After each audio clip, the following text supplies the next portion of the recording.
Semrawut Papua, belajar cerdas dari sumbernya. Halo, hey netizen, salam bahagia mudah-mudahan senantiasa meliputi Anda dan kita semua. Pointer Pustaka mengajak belajar dari kondisi semrawut di alam Papua. Sebuah buku atas hasil penelitian oleh Dr. Robert Kurniawan Ruslap Hamar, SHMHMM. Mantan Wakil Bupati Manokwari periode tahun 2011 sampai tahun 2016. Peneliti sekaligus penulis ini memberikan banyak informasi untuk diketahui dan lebih penting lagi untuk ditindaklanjuti. Fenomena terjadi kesemrawutan atas alam, antara lain 1. Kawasan hutan lindung Losi Rendani. 2. Kawasan Taman Wisata Gunung Meja. 3. Sengketa hutan di Momiwaren. 4.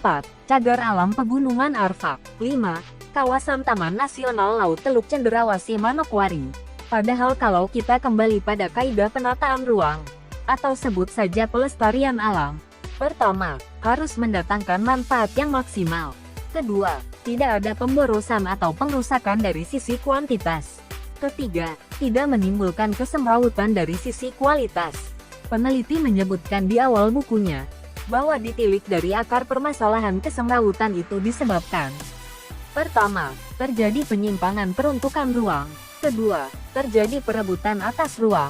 Ketiga, kurangnya partisipasi masyarakat. Keempat, kurangnya penghormatan penghargaan terhadap nilai-nilai kearifan lokal.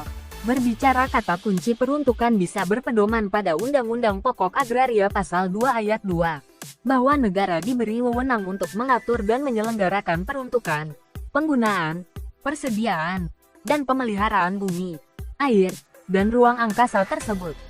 Disebutkan juga oleh peneliti bahwa perebutan ruang biasanya melibatkan 1. Masyarakat. 2. Pemerintah. Dalam hal ini Kementerian Kehutanan. 3. Pemerintah daerah. 4. Investor. Penulis juga mengutip pendapat Dusseldorf perihal partisipasi masyarakat. Partisipasi ada dua macam. 1. Partisipasi bebas. 2. Partisipasi terpaksa. Partisipasi bebas pun ada dua macam. 1. Spontan. 2. Terbujuk. Demikian juga partisipasi terpaksa ada dua. 1. Karena ada peraturan yang mengikat. 2. Karena situasi dan kondisi tak ada upaya lain. Hal penting yang perlu diingat oleh para pihak pengambil kebijakan, yaitu dampak negatif dari tidak adanya partisipasi dalam proses pembentukan peraturan daerah. 1. Rendahnya rasa memiliki. 2. Biaya transaksi menjadi mahal. 3. Program tidak memenuhi kebutuhan masyarakat. 4. Lunturnya kepercayaan masyarakat pada pemerintah.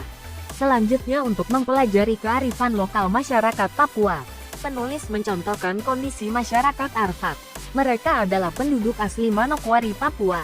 Setiap kampung di Manokwari dipimpin oleh menir atau kepala suku, Moskur wakil kepala suku, Prunaensis kepala perang, dan Dwebaba kepala pemburu.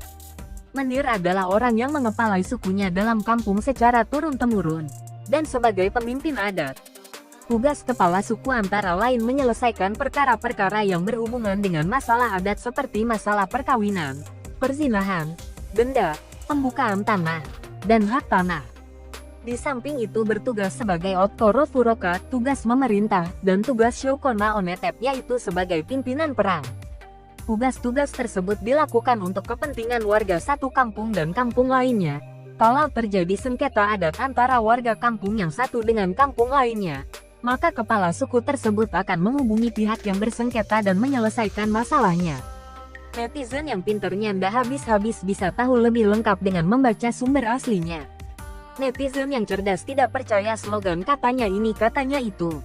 Referensi aslinya silahkan baca buku ini. Penataan ruang berbasis kearifan lokal, implikasi penataan ruang terhadap hak ulayat masyarakat hukum adat.